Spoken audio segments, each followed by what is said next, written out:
is brought to you by Head Start Basketball. I feel like we've got the right kids out there, and I feel like we've got the right coaches out there, and I think that it's not going to be a quick process. There's nothing quick about it. Lee Wimberley is entering his first season as the boys basketball head coach at Beebe High School in the state of Arkansas. Wimberley previously served as the head boys basketball coach at Manila High School in Arkansas for 11 seasons. In 2023, he led the Lions to the Class 3A state championship in Arkansas. Before arriving in Manila, Coach Wimberley spent the previous 3 seasons as an assistant to Jerry Bridges at Cabot High School and 7 years as an assistant at Wynne High School under Coach Bobby Gross. Hey, Hoopheads, Dr. Dish Basketball's back-to-school sale is here. From now until August 30th, you can get $3,000 off the industry's leading shooting machine, the Dr. Dish CT Plus. In addition, the first 200 customers will also receive a free Dr. Dish IC3 shot trainer to use at the school or keep for themselves. Shop now at drdishbasketball.com and follow their incredible content at Dr. Dish B-Ball on Twitter, Instagram, Facebook, and YouTube. Mention the Hoopheads podcast and save an extra $300 on the Dr. Dish Rebel, All-Star, and CT models. Those are some great deals, Hoopheads. Get your Dr. Dish shooting machine today. Hi, this is speaker, author, and coach David Cooks, and you're listening to the Hoopheads Podcast. Prepare like the pros with the all-new Fast Draw and Fast Scout. Fast Draw has been the #1 play diagramming software for coaches for years. You'll quickly see why Fast Model Sports has the most compelling and intuitive basketball software out there. For a limited time, Fast Model is offering Hoopheads listeners 15% off Fast Draw and Fast Scout.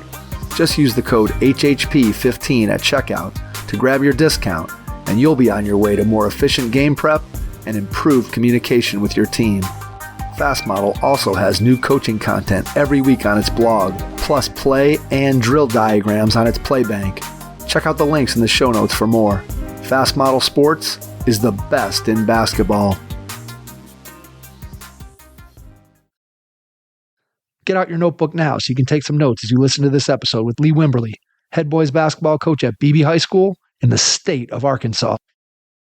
Hello and welcome to the Hoopheads Podcast. It's Mike Klinzing here without my co-host Jason Sunkel tonight, but I am pleased to be joined for the second time. Lee Wimberley, head boys basketball coach at Beebe High School in the state of Arkansas. Lee, welcome back to the Hoopheads Pod. Glad to have you back on, man.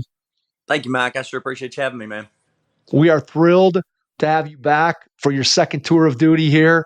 Since we last talked, you have taken a new job. So I'm going to let you kind of pick up the story from where we left off and kind of give us a quick synopsis, and then we're going to kind of dive into the details from there. Sounds good. Last time we talked, it was during COVID, and came back from that debacle and had a good season that year. Had another one after that. Got upset both years in the regional tournament. In Arkansas, you in your lower classifications, and when I say lower, that's 1A through 4A. You have to play your district tournament, regional tournament before you get to state tournament. And your 5 and 6A, you just go off of your conference record. And so both years had really good regular seasons, had good district tournament, and then would get upset in the regional. And you know, it makes you question some things. Went back to back 23 and 24 win seasons and got beat didn't even make the state tournament. And so, as I've got 3 children, and of course they live in a different town. And so I had been looking at moving closer to them, especially when my son started senior high football. And so, that was something I looked at the year before we actually won it. And the jobs just didn't line up, and nothing really looked right. And I had a little bad taste in my mouth. I wanted to finish what we had started at Manila, and so I come back. We went 31-5, won the state championship, first one in 61 years at Manila, and it was a storybook. I mean, you couldn't have written a better script. And after that was done, I knew that my son was about to start playing senior high football, and I knew I wanted to be there for him. And that was about a 2-hour drive. I was able to make that when he was in junior high because they played on Thursday nights, et cetera. I didn't have to overlap. And so And also after won it, there was just kind of a little. I don't even know how to explain the feeling. Almost not disappointment by any means, but there's a moment of, was that really? I mean, I worked all this time to get that, and that it Yeah. was kind of fleeting, and so I was dealing with that, and I was dealing with trying to get closer to him, and then my daughter had started college at U of A, which is across the state, so I could move down here closer and be closer to her, and then be there with him, and an administration job opened up here at Beebe, and I went ahead and took it, interviewed for it and the basketball job at the same time, and guy called me on the way home, and I said, I think I want to try the administration job, and knew pretty quick in the year that was not my cup of tea. And so they struggled a little bit last year. They came to me late February and asked if I'd be interested. And at first I was like, I don't know. I don't know that I want to get back in yet. Well, they said, look, take spring break, make up your mind. Come back spring break, we'll talk about it. And so, we talked. I'm the assistant AD and the head boys basketball coach. And when I came back from spring break, I just kind of had a clarity that it was something I wanted to tackle, and was able to start. We kind of split my job up after that. Once I accepted it, they went ahead and let me start as far as off season then. So I started my administration. I kept doing my administration job during the day, and about seventh period that I would leave that behind and go to practice. And so I was able to get in 20 to 25 practices before summer. And then in Arkansas, we have, basically every week we can practice except for the 2 weeks of dead period in late June and early July. So I'm able to get another 20 something practices in. And I feel pretty good about our squad. They won 6 games last year, 7 the year before that. We're very, very small.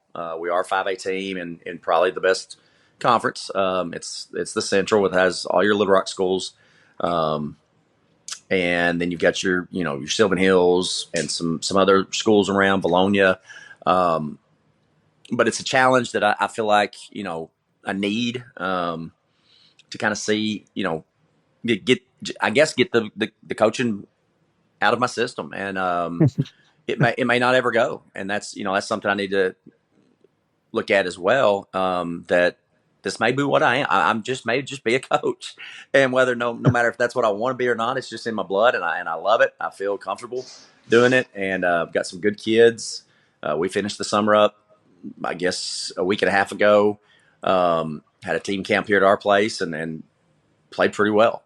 And so size is the main thing we're gonna deal with. Lack of size, I should say, and so.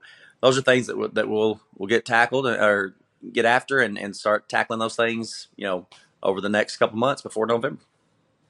All right. So let's work backwards to kind of talk through some of the lessons that you've learned over the course of your career that you're going to apply as you start to build your program at Beebe. And let's go back to the point that you made about those first 2 seasons, or the 2 seasons at Manila when you had great regular season records and came up short of getting to the state tournament. And then finally you end up breaking through, winning the state championship. What was different about that team from your perspective, whether that was something different in the way you approached the season, whether that was something different in the way the players came together? What made that team able to get over the hump that maybe your first 2 teams that had similar success in the regular season weren't able to do? Right. I was there for 11 years, and we won 20 or more, all but 2. And those 2, we won 19 and won regional tournaments in both of those years. So we had a really good run. Went to the state quarterfinals twice, and that's for a school our size, it was a really good run for us. And those 2 years, we had bad draw one year, really bad draw for us. Team in another conference that we matched up with had gone 16-0 in their conference season. We'd gone 15-1. We lose in triple overtime to Osceola in the district finals. Their best player gets hurt in the semifinals. They lose, and so we have to play in the first round of regionals. And in reality, it was probably it was a Final Four game, really. And then we matched up with another team the year after who had a not a very good regular season and play us in the first round of the regional and then win 7 in a row and won state championship. Got hot, and so I some of it's luck. And but then I had a really good player. He ended up going to Bethel in Tennessee, Bethel University there in Tennessee, and he was bound and determined. He was like, this isn't going to happen again. And we had a kid that was with us through the 8th grade, moved off, and came back his senior year. He was an all-state. Both of them were all-state players. We played 6 kids pretty much all season. State finals, we played 6 kids. We played an overtime game, and one kid played 4 minutes, and the other 5 played. One of them played 32, and the other ones played 36. So they bought into what we were doing. The kids on the bench bought into their role. We had 14 players on the team, but they knew that they weren't going to get to play very much.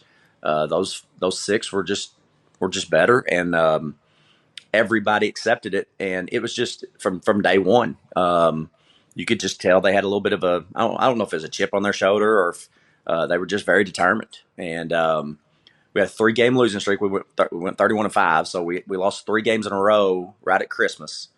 And after the 3rd game, we were on the road and we were staying in a hotel, and we got in a room and kind of had it out with everybody. And after that, we took off, and then got a really good draw in the state tournament. As far as once we got past our first round, we liked our matchups, and not saying those teams weren't good. It was just a better matchup for us in the quarterfinals and the semis. It was the best team, but they played a style that was similar to ours, and we felt like we matched up with them better than the team we actually played in the finals. So I always I will always put a lot of emphasis on the regular season, because I think that's where you get a lot of enjoyment out of. If you can win 23 out of 29 games all year long, you're happy. And so I don't want to say that we didn't look at the regular season that last year. It wasn't our goal. Like I felt like that team really competed with itself. Like they wanted to get better every day. We have a lot of drills that we keep scores on, and it gets clocks, and they were bound and determined to break records that I'd had almost daily. Like they were trying to break them every day, and that's an odd thing to have with a bunch of high school boys who have a lot of things on their mind. But they got zeroed in, and it was fun. It was a fun trip. I'm glad they let me ride along. Be able to find that kind of team where the motivation didn't have to come from you on a daily basis, because anybody who's out there listening, if you've coached multiple teams or thinking back to your playing days, if you played on teams, there's all different types of teams when it comes to motivation. And some teams need somebody lighting a fire on them on a daily basis, and those teams are draining to coach. And then you have a team like the one that you just described. Yeah, but then a team like you just described, where you just throw a challenge out there, and they're making more of the challenge than you might have even made of it as a coach. And that's when you really know that you have something. When you get that, then you have a special group, and obviously you have a chance to do something really special like you guys did and win a state title. So as you think about the totality of your time there at Manila and kind of what you were able to do in terms of building the program, let's start with, what do you think, if you had to boil it down to 1 or 2 key things that you're like, man, when I look back on what we did there, these were the most important things, and then how those lessons are going to apply to what you're going to do and what you've already started to do at Beebe? I think at Manila we had kids that were just, they were competitive. They were competitive when they were young. Like I can remember having team camp or individual camps when those kids were young, and I'm not just talking about the team that won it. I'm talking about for 10 years. They loved to compete.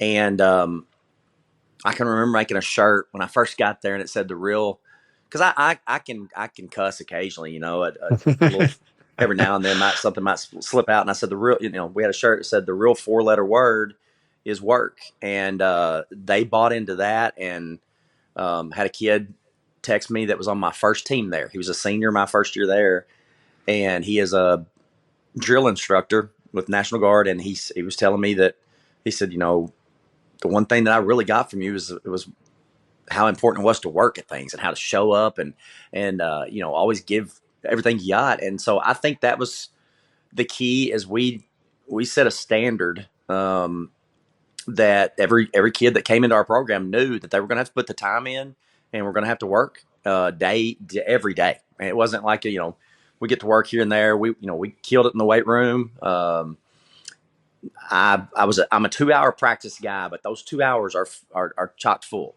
And, they just,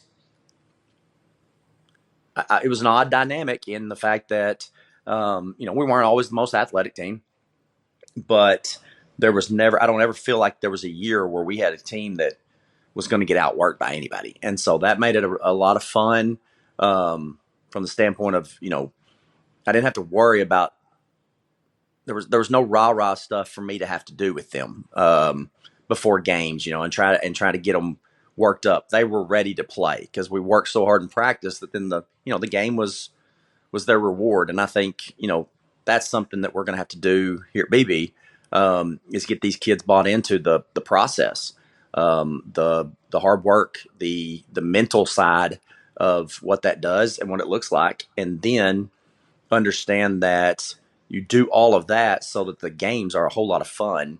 And that's your reward. And so, that's what I feel like we really left there, what our stamp was. And that comes from those kids. That comes from something inside of them. And like I said, you could see it in them when they were young. And so I don't want to say that was just upbringing, but basketball's a really big deal in Manila. And that's a change for me here. BB's more of a football school. I love football. My son was all-state linebacker this past year as a sophomore. My other son played for me for 2 years, and then his senior year was like, Dad, I have to play because he wasn't getting playing time, but he was a good cornerback and played for our football team. So I love football. I want to be around it, and I think it brings a toughness to your basketball players that play football. And so to leave an environment at Manila, which we had football, but basketball was number one by far. And so when you come to this, to a different school that puts the emphasis more on football, we've got to get these kids to look at it like they're important and like what they're doing is appreciated. And the only way to do that, in my opinion, is to show the fans, show the parents, show the community that we're going to work. We're going to earn y'all's, I guess, you come in here and you're going to watch us play. Well, we're going to earn y'all paying that $5. You're gonna have a good time when you come watch us play. We may not win every game, but we're going to work our tail off. And so I think that's what I'm going to have to do here. I think that's what we did really well in Manila, and I think that was the key to our success there. Well, how does that look different in year 11 in a program in terms of your approach to a practice versus how it looks in year 1 in terms of what you have to do as a coach to prepare for practice, to maybe bring that energy? How have you changed your approach in terms of being able to sort of indoctrinate the kids at Beebe into that program? Because obviously, again, in year 11, when you've had kids that have come up through your program and they're coming through as a youth player and they see and they know and they've been at games and everybody kind of knows, hey, this is the way it goes. And now suddenly you're in a new place where nobody knows what Coach Wimberly's all about, right? Yep. So you got to try to teach that. So what does that look like on a day-to-day basis? We talked about that 2 days ago in our office. The fact that I had taken for granted, literally taken for granted what it was like to start fresh, because my kids knew, I was in on every junior high practice. I had a head junior high coach, but I was in there. So we did what I wanted to do as far as we ran the same offenses, the same defenses. And so by the time they got to senior high, all the little bitty, teaching things we'd already done that. And so as we start this here, we were talking about how, you forget how many little bitty things that you take for granted. And that's what I think we're having to do right now. Year 1 is get the, I don't want to say fundamentals, but get the backbone of your program in place. And there's a lot. It takes a lot out of the coaches. You know what I'm saying? We have to work a little bit harder. I'm not going to lie. Daily in practice than what I did in year 11. I can promise you that. And that's not to say I didn't work my tail off. It was just a different type. And so I think that each year at BB that we, put a product out there on the floor that younger kids are seeing, and, crowds start to get a little bit more, get a little larger, and then, more boisterous. And these little kids see that and want to be a part of it. I think that's key to us. And so that's going to have to start this year. We're going to be young, so I think it can carry over to next year. And then hopefully, I'm in on every practice here. I've got a seventh grade. We basically have a period for every basketball. So seventh grade, eighth grade, ninth grade. I'll be in all the practices. So hopefully, they'll get to know me pretty well. And then in year 2, 3, and 4, we've got things going in a direction that doesn't take as much.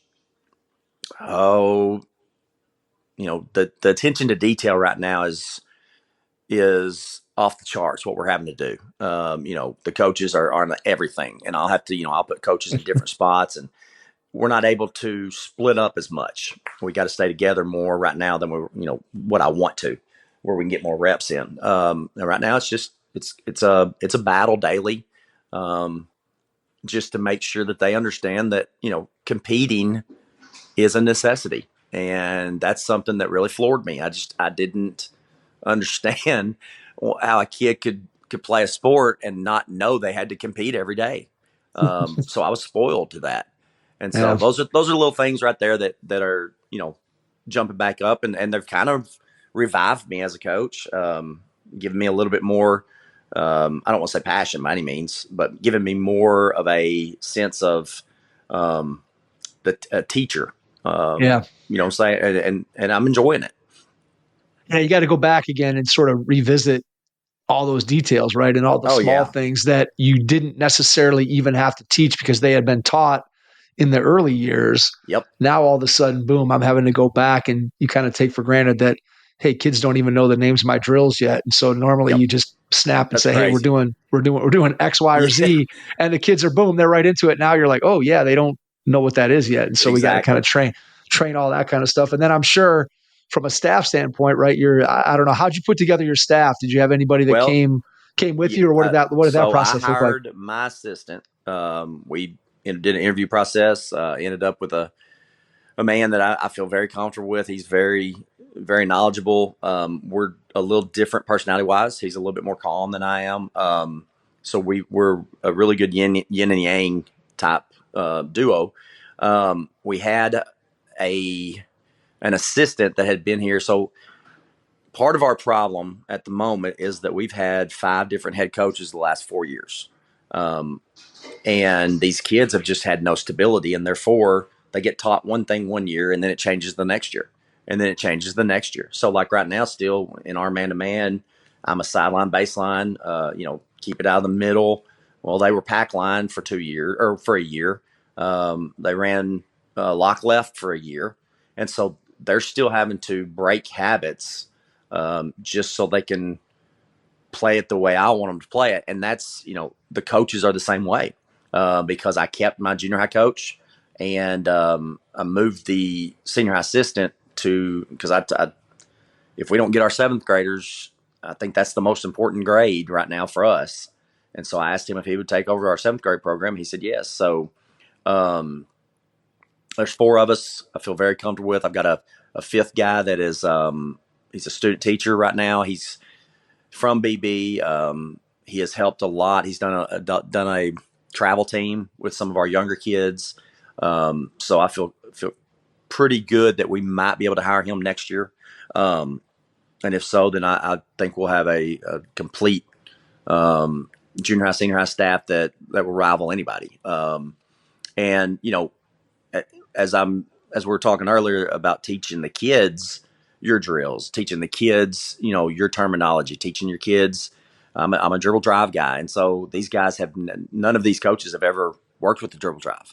And so just going through and little things that I took for granted that I've, done so long that I didn't even Like I would tell them to go to drop 2 or 3. Well, they didn't even know what side of the floor it was.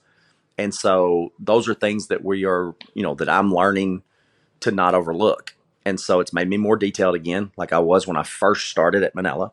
And it's been a good change. It's been a very good challenge. But yeah, I'm pleased with my staff, and I'm pleased with my players so far. As you start to put together that program, that staff, that working with the players, how does it look when you are trying to get your staff to teach the game in the way that you want it taught? So not only do you have to work with the players to get them to understand the terminology, the drills, the philosophy, the things that you're wanting to do, but you also have to do that with your staff. What does that process look like for you? I think it's very important for any coach to feel like they have a team, and to have that team have their identity. And so I've told my 7th grade head coach and my junior high head coach, I want you to coach your way. I will be your assistant. You use me how you need to, but I want you to coach in your fashion. Well, it's tough when you're out there with them and there's something that you're seeing and you don't want to, butt in, or you don't want to, I guess, correct them in front of the kids. So you have to wait. And then the next day or after practice, you talk to them about it. And then hopefully the next day they fix it as far as terminology or, we're different. I mean, all of us are different personalities, and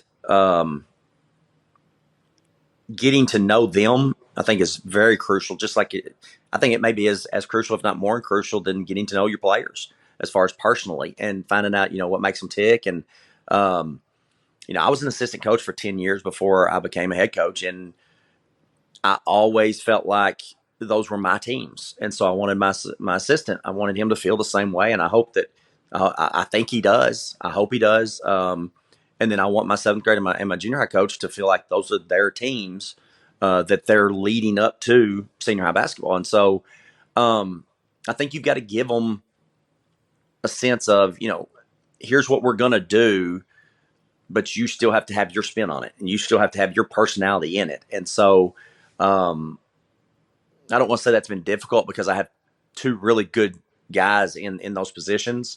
But it's something that I've had to work with, because at Manila, that was me and another guy. Like, there were 2 of us. And then I had an ex-player that was a volunteer force, but having 5 of us, you're kind of, you got to make sure that you're coaching them before practice of what you're wanting. And because, like, when practice just gets going and you're rolling from drill to drill, especially in those first few weeks, and you're looking over at them to try to get them to do something, and then you realize, man, I haven't told them, Right. I haven't told them what to do, or I haven't told them what the way I want it done. And so I would say that was as much of a challenge for me at the beginning. But I think right now we're pretty. It's going smooth with that aspect of it, in the fact that we all have a really common, I guess what we believe is the way to do things. As far as there's a right way, wrong way, and we all have the same right way. We all look at things the same way. Now, our personalities are very different, and so I think that's going to be great for the kids. They're not going to have. I'm loud. I'm just a loud guy. Even when I'm not mad, I'm loud. And my junior high coach is a little different. My 7th grade coach, he's patience of Job. I mean, he can. That's why I wanted him down there, because, like, I'll be in there with him and I'll want to strangle one of them, and he's just calm, and he's getting them through drills, and like, they'll do something and I'll be like, oh my gosh, and he'll just keep teaching. And so I think it's going to be a really good flow. As far as from kid as they move up, there's good continuity there, but also there's each of us has a personality, and it's coming out, and so the kids won't ever they won't burn out on a coach. They won't they won't have had me screaming in their ear for 5 years. So I'm excited about it. I think the staff is as good as I could have ever dreamed, actually. All right, coaches, listen up. It's time to kick this season up a notch and give your team the competitive edge they deserve with Game Changer. Game Changer is the ultimate tool for coaches, with features designed to help take your team to the next level. It's time to take this season to new heights. Download Game Changer for free on iOS or Android to start getting valuable stats and video your team can build on. Get the ultimate coaches tool today by downloading Game Changer. Game Changer. Stream, score, connect. Learn more at gc.com/hoopheads. That's gc.com/hoopheads.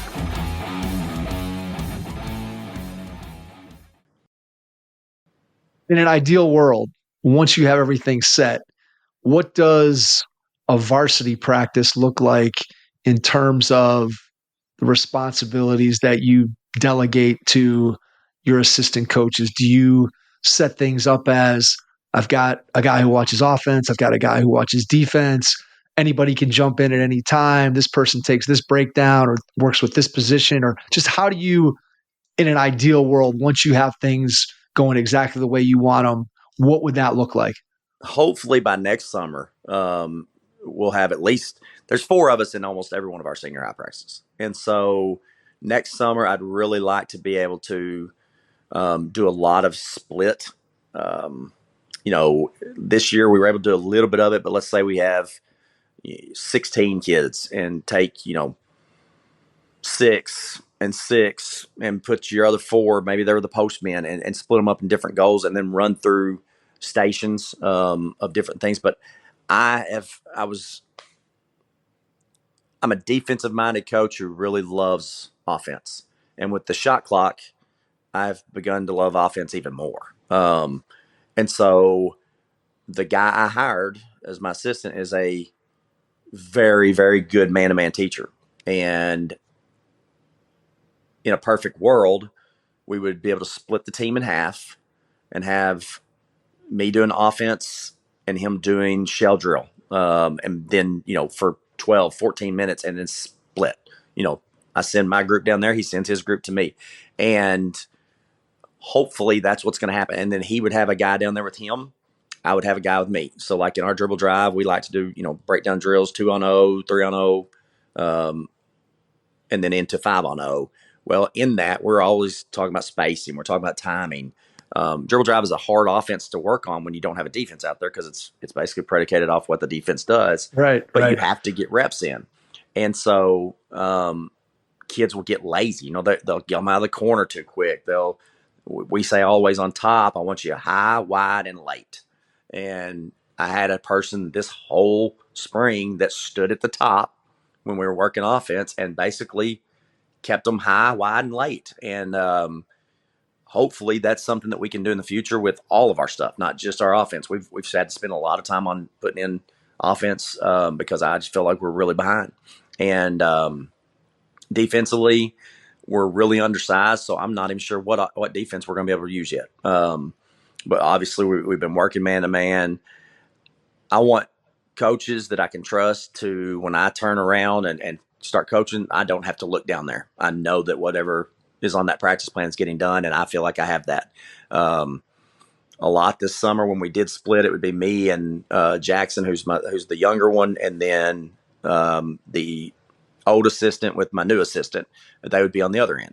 And we got to do that towards the end of the summer quite a bit, and it worked out really well. The two of them worked fantastic together, and then Jackson, he's just hungry. He's a sponge right now, and so he's really good about getting spots I need him to get in, watching things. There's a lot of moving parts. I mean, you know that, and so the more eyes you have on it, the better. But yeah, that's the plan. Is hopefully have a full JV squad next year. This year we've had some attrition. There's been some movement. We had, I think, 20 to start with. We're down to 13. There is, I think, next year we'll have back up to close to 20 that will stick. This year we had to get rid of a few. I knew it when I took the job. Some of them got rid of themselves, and some of them I had to. But I feel like we've got the right kids out there, and I feel like we've got the right coaches out there. And I think that, It's not gonna be a quick process. It's not. There's nothing quick about it. It's not. We don't have a portal in high school basketball, so it's not not gonna. officially anyway. Not Yeah, officially anyway. this is true. Not Depending on where officially. you're at, depending on where you're at, you may. I definitely don't have an AAU program feeding mine. Some of those Little Rock schools do. Matter of fact, I lost a good one. Probably my best player at the time because he had been a ninth grader that started some this year for him. He transferred out. He started playing with an AAU team and transferred after that happened. Transferred out, and that's just something you got to deal with. I mean, I didn't know him, and we didn't have a personal relationship yet, so I don't hold anything against him. I don't hold anything. I hope he does well, but we can't dwell on it. We got to move forward. And but yeah, there's not an official transfer portal that I can go out and start getting some kids. We've just got to grow. That's our main thing. We need to start growing some. But no, I really like the makeup of our coach staff, and I think that they're people that I can trust as soon as they feel comfortable enough. That's one of the things, like in offense right now, they don't feel comfortable enough teaching it because of the details that I want done. Now defensively, he feels really well. He feels really good, and he'll go down there. And then I'll give him some days where I'll be like, work on breakdown drills while I work on shooting, etc. And so those are type of things that I want to do daily. And right now, I feel like I don't have to watch. I whenever I say this is what I need to do, they handle it, and I can turn around and coach the group that I have, and that's going to be the key. Because reps are going to be tremendously important for us. We need a bunch of them. And so, if you can tackle that from different goals and different places on the floor, then you can get a whole lot more done. So that's something that we're looking at. All right, go back to day one when you first get the job.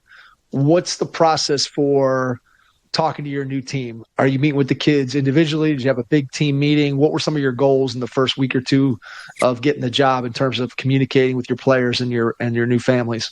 Yep. We had a team meeting day one. Explained to them what the expectations were. Very clear about that. On the floor, off the floor, in the community, on the road, in other people's gyms. I mean, you name it, we covered it. And then I started talking, which I'd gotten to know some of them because of my position as the administrator this year. And so I already had that relationship with some of them. Some of the older kids, just had one-on-one meetings with them. Asked them, what do you feel about basketball? Because honestly, the seniors, they've played for 5 different coaches. And so that's tough. And then my younger guys, they've had new coaches almost every year. So I have to sell them on, I want to provide y'all with some stability in this. I want to be here and help y'all get comfortable doing something that you love to do. I have talked to most of the parents, but I haven't had a parent meeting yet. I'll do that probably next week.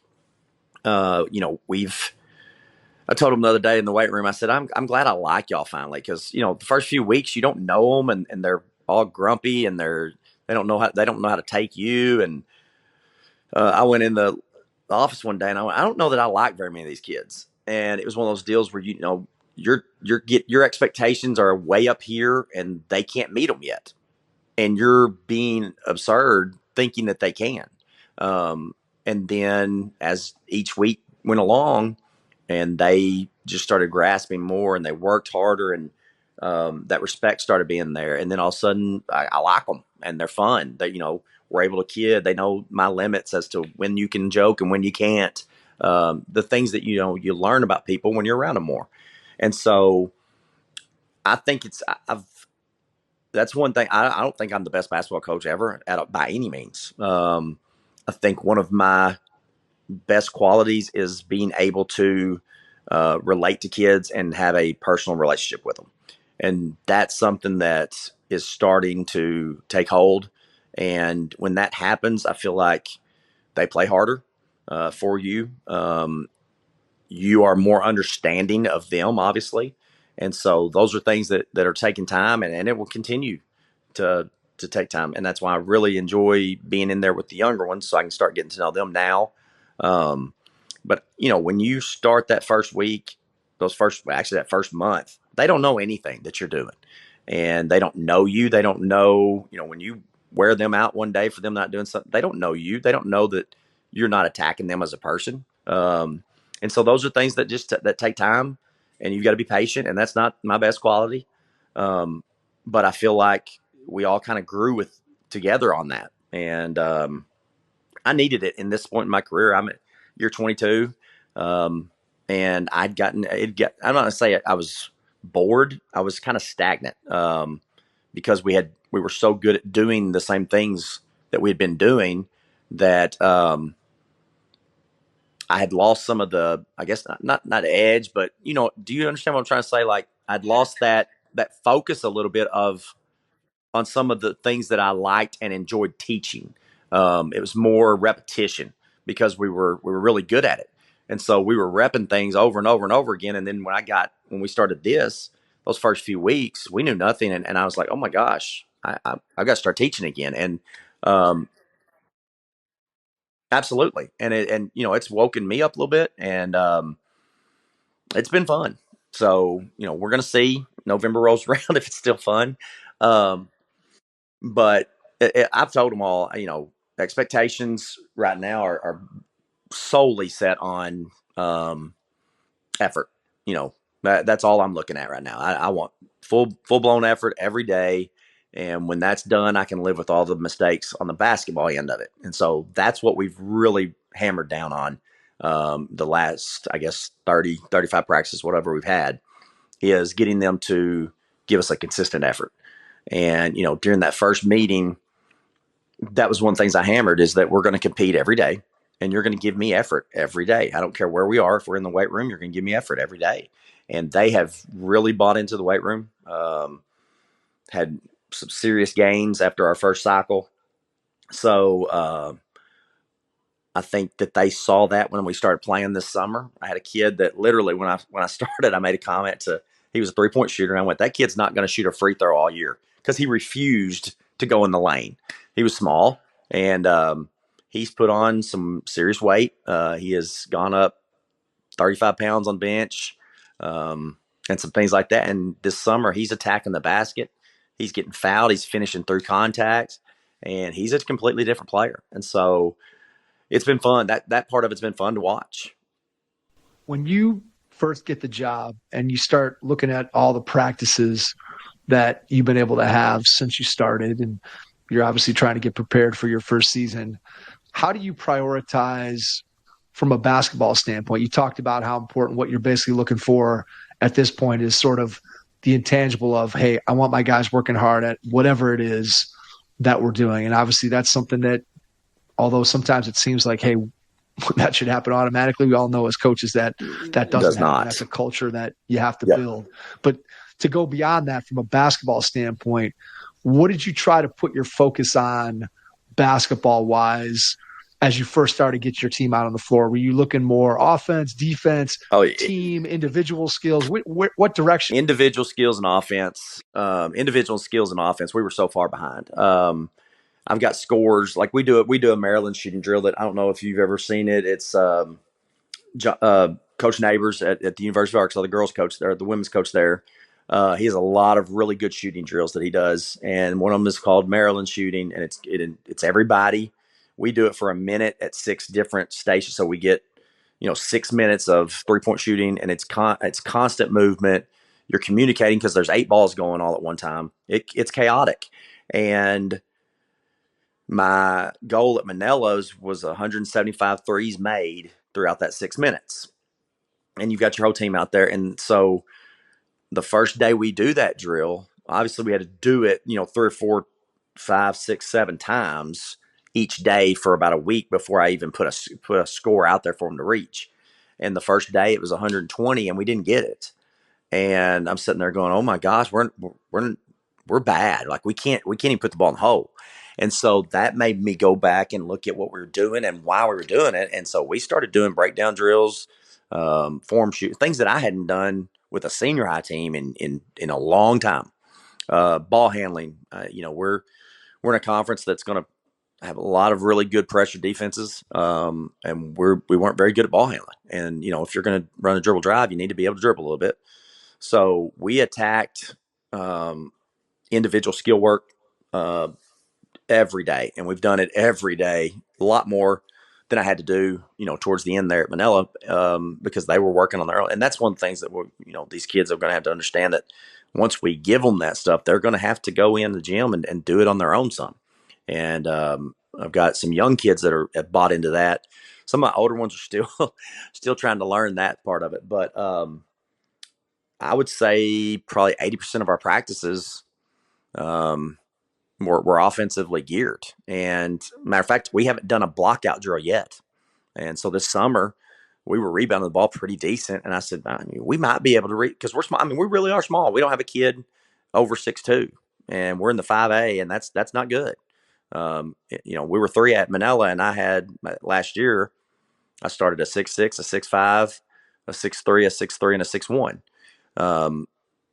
My postman now would have been the same size as my point guard.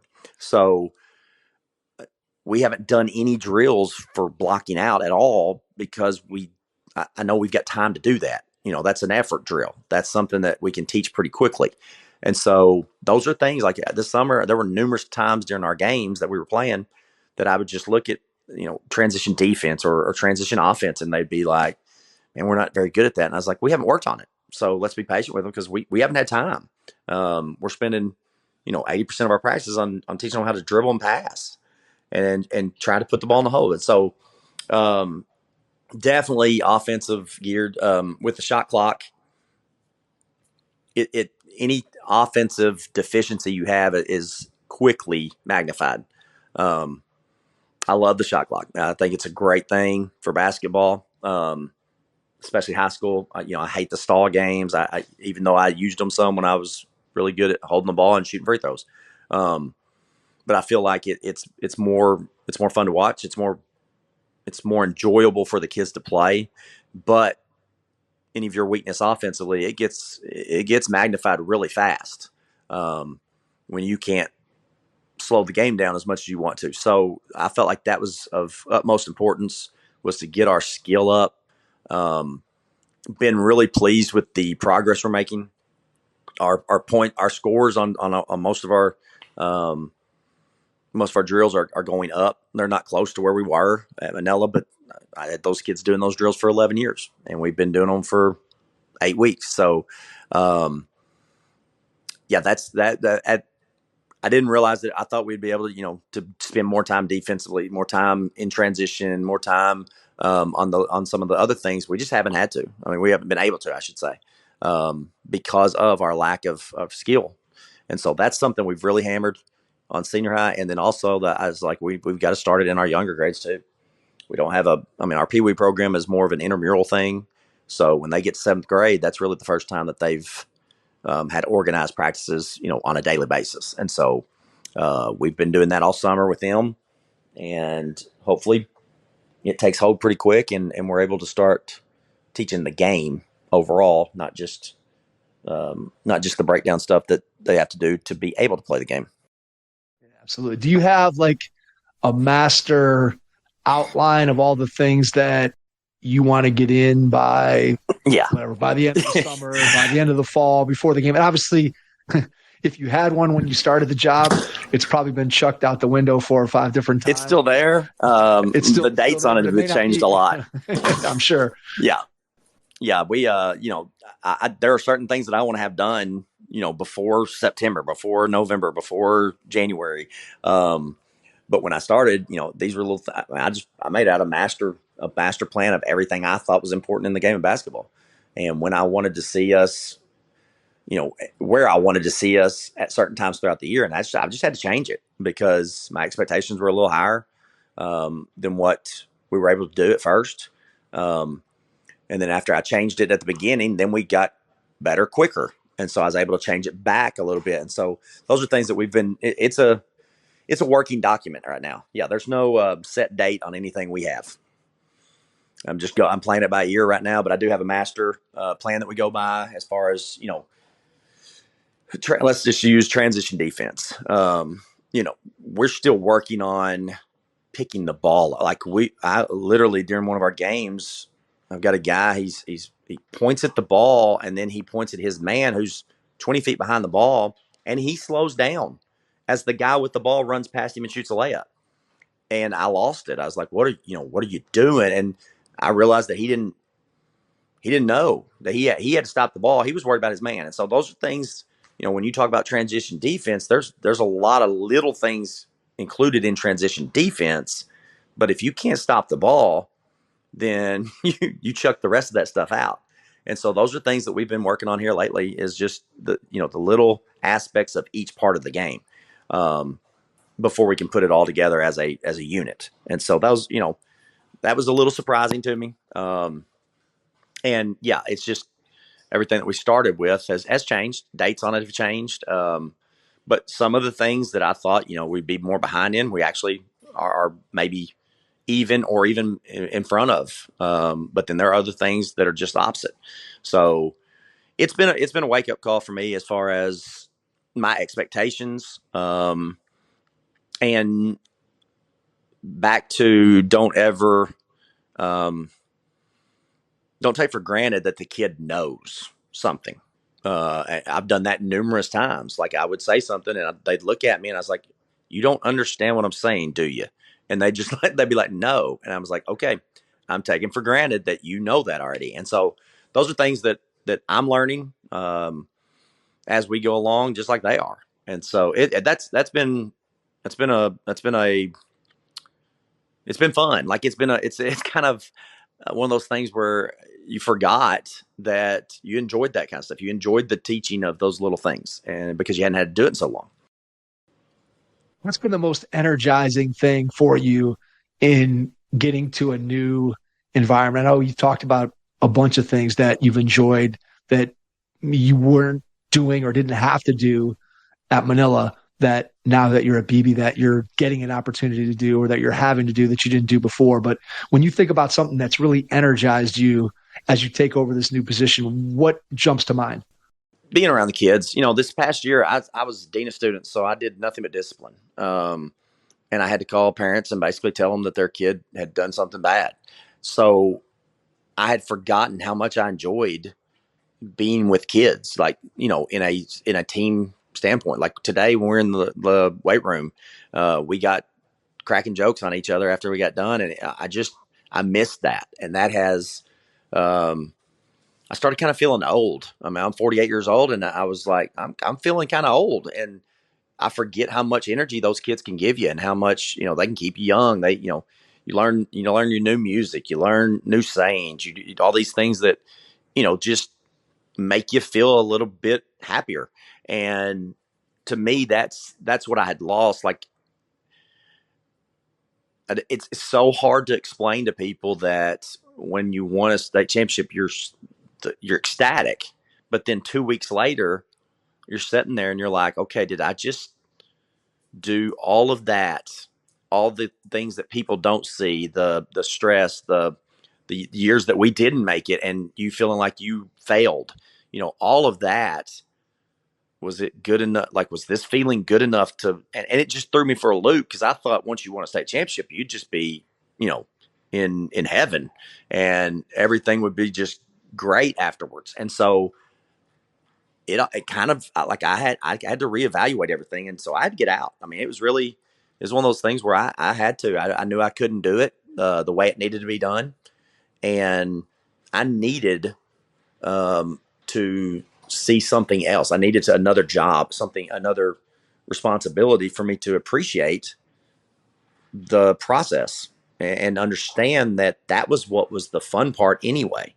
You hold that trophy, or you get that ring. I've put my ring on like 2 times ever. It's too big. I can't even make a fist with it on my hand.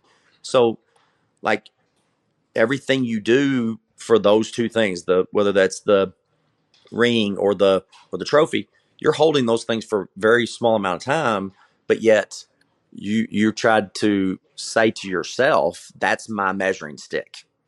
When in reality, your measuring stick was those relationships you had with those kids, and the fun you had with those kids, and the process of getting to each year at the end of the season, be like, hey, this is what we've accomplished. And, each team, that was something different. And that's what has re-energized me, is the fact that I get that again with these kids, and the fact that, we're learning each other, but we're also in this together. Win or lose, we're going at this together. And I forgot how powerful that was, and how,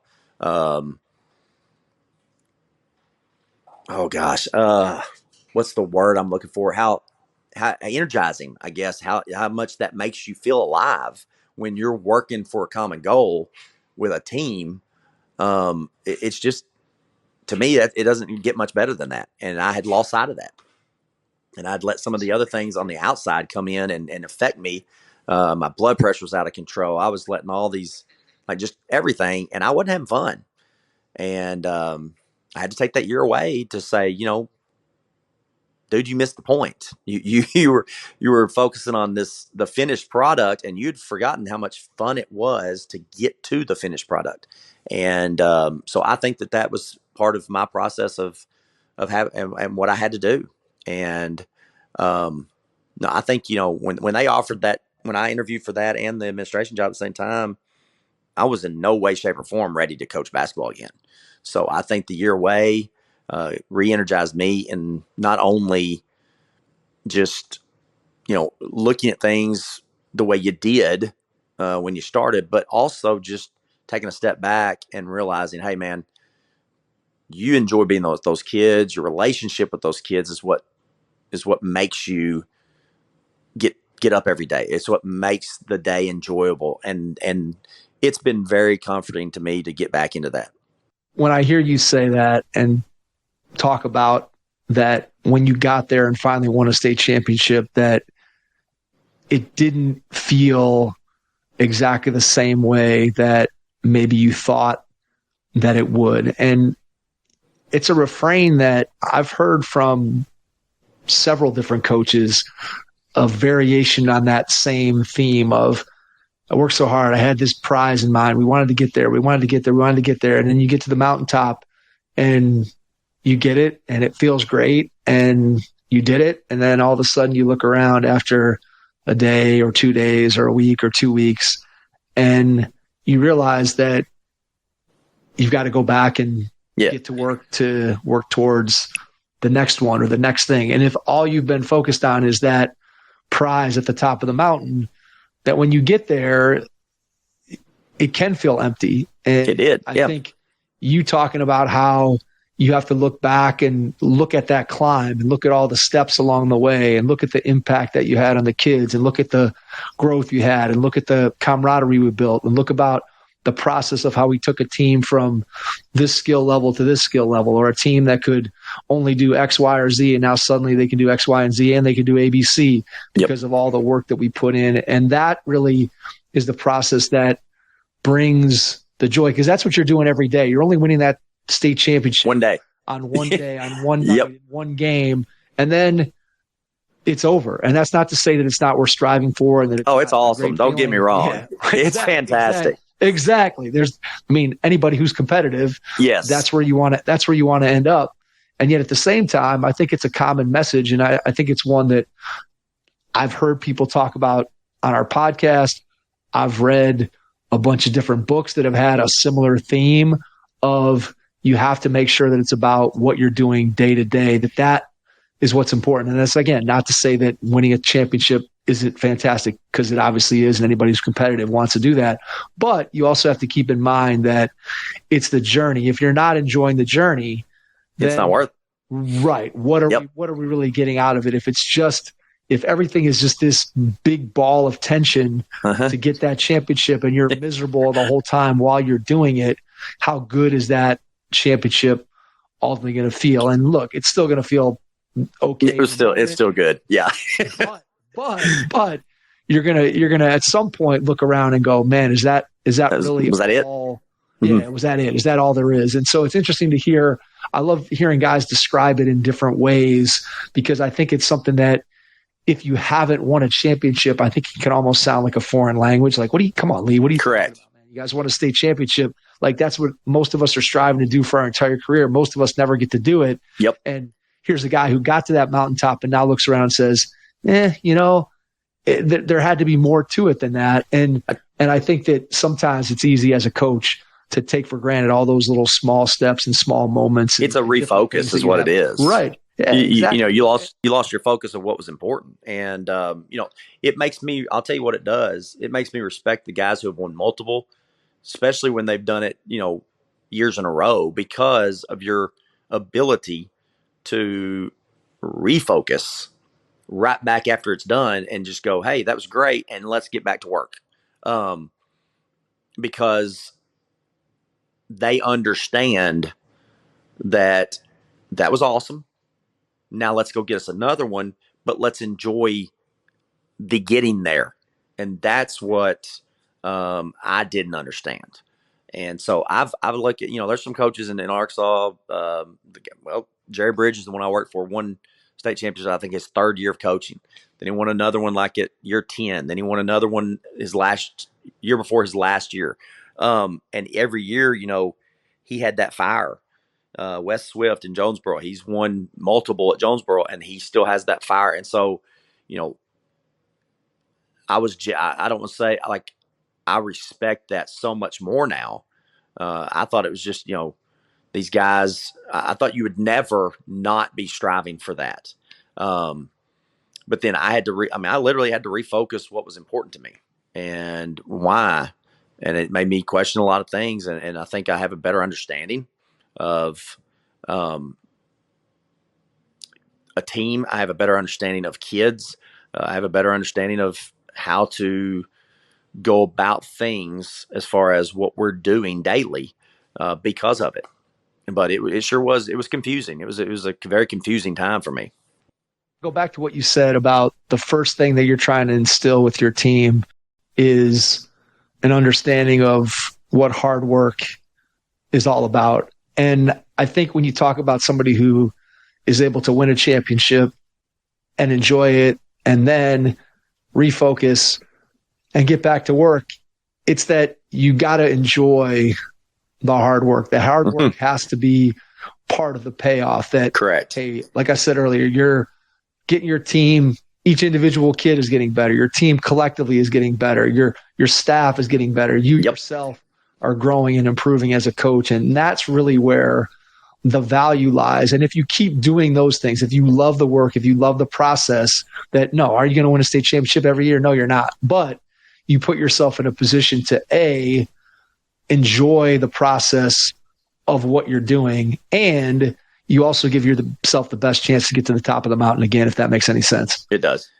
And I have felt like there were nights when we would go and play teams that we were supposed to win, and the game would be over, and I would feel relief. I wouldn't feel, what I was supposed to feel. I was feeling relief. And I have caught myself a few times this summer when we've had a really good practice after the game, having that euphoric feeling, of accomplishment. And I'm like, this is sad. I feel better after a practice than I did after some of our wins because I wasn't looking at things right. And I took some things for granted. And that's, it's helped me refocus on a lot of things. And it's been really good for me. I kind of wish, I'd have been able to handle it better, but you're not prepared for it. You've never done it before. And so, it's got me refocused, and it's got me hungry again. And I really like the challenge that this job here presents. And so I'm ready to go. All right, let me ask you this final question, because I think it'll do an excellent job of allowing you to summarize where you are right now in the journey. When you look back next March, April, and you're sitting down to reflect on this past season, from the moment you got the job until the last day of this coming 24-25 season, how are you going to define success for your team? What's that going to look like in your mind? We've written that up on our board. We've talked a lot about that very thing, because they went 6-20 this year and lost 4 starters. Lost a 6'8" kid, a 6'5" kid. So is success going to be solely built on wins and losses? Obviously it's not. I think that if I have kids that this time next year or in March look back on our season and go, hey, we got better from the time we started playing with you till now, we're better at everything when it comes to basketball, but also we know how important it is to be on time. We know how important it is to show up every day. Like, those are little things that when you take over a program that hasn't been winning, you take for granted. Like, I had never had to have a contract with kids for summer workouts. If you miss this, you're going to have to do this. Well, we had to do that. And now I've got, it's just, they understand that they're going to have to be there. And at first it was, oh, I've got this vacation. I've got this. I'm like, no, you don't. You're going to, if you're going to be on this team, that you're going to have to sacrifice some things. And I want them to look back and go, okay, it was worth it. It was worth me not going with my buddies for 2 days to a fishing trip because we were able to come together as a team and accomplish something that I wanted to accomplish. And those are the things that I think we'll look back on and say, okay, this year was successful. And then 3 years from now, when we have turned the corner as far as wins and losses, hopefully, they can say, I was part of what started that. And that, I think, is what the ultimate goal is for these two. We got 2 seniors, and I think that's their ultimate goal, is to start something that these younger kids can be proud to be a part of. And that is what I want to do. That's what I want to start, and then also see come to fruition in the fact that they do take pride, and they do start. Like, we would be doing drills, and we would be, competing against each other, and one of the teams would lose, and they were just like, oh, okay. Well, the other day we were doing something, and they were going against each other, and I mean, they're going at it, and they were talking trash to each other, and it was great. I was like, they want to win. And so those are little things right now that I'm counting as huge victories for us. Changing a kid's, just his entire, okay, it is important for me to do this so that I'm better than you. This is important for me to have one day where I can say, hey, I beat you. And that's where they've got to get to, is that competition. That's the most important part. It's not the winning or the losing, but the competing. And when we have a group that competes every day at the end of this year, I think that will be a success. Well said, Lee. And I think it speaks to everything that we talked about during the pod, just about what it takes to re-energize yourself, to build a new program, to go from a place where you had a tremendous amount of success to get to somewhere where now you've got to refocus and redial in on all the details. And again, that's what's going to be fun. And I know that when you get to next March or April, you're going to sit down, and all those things that you just ticked off are what is going to happen for you. So before we get out, share with people how they can get in touch with you: email, social media, website, whatever you want to share. And then after you do that, I'll jump back in and wrap things up. Okay. I put out a 1-through-1 video last year. I was not a zone guy ever. We got Shot Clock. I put that out. It's on Championship Productions. It has all of my contact information on it. If you have, I'm not saying that to plug, because I don't make enough money off of it for anybody to buy it. I'm not worried about that. What I'm saying is that if you ever have questions, anybody ever has questions, and they want to ask about anything, dribble drive, I've done it for 20 years almost. You can reach me at lwimberly@bbschools.com. I'm on everything basically on, I do have Instagram, I think. Yeah. Twitter. I still call it Twitter. I'm not calling it X. Everything's at Coach Wimbo. It's just, I'm pretty simple. It's Coach Wimbo, capital C, capital W, on any of those things. And I will be more than happy to discuss anything basketball related or career related, with anybody that has any interest. I love the game. It has taken me places. It's helped turn me into the man I wanted to be. It's made me a better father. I think athletics is very important to teaching these kids, especially the more and more as we go into this technological lifestyle that they're living. Just basic courtesy, I think, comes from playing sports. Important aspects of being successful still comes from sports. And I'm pleased and proud to be a part of that. And so if anybody ever has any questions, they're more than welcome to contact me, and I'll do whatever I can to help anybody. We can't thank you enough for taking the time out of your schedule tonight to jump on with us for a second time, and wish you nothing but the best in your first season at Beebe High School in the state of Arkansas. And to everyone out there, thanks for listening, and we will catch you on our next episode. Thanks. Your first impression is everything when applying for a new coaching job. A professional coaching portfolio is the tool that highlights your coaching achievements and philosophies, and most of all, helps separate you and your abilities from the other applicants. The Coaching Portfolio Guide is an instructional, membership-based website that helps you develop a personalized portfolio. Each section of the Portfolio Guide provides detailed instructions on how to organize your portfolio in a professional manner. The guide also provides sample documents for each section of your portfolio that you can copy, modify, and add to your personal portfolio. As a Hoopheads Pod listener, you can get your Coaching Portfolio Guide for just $25.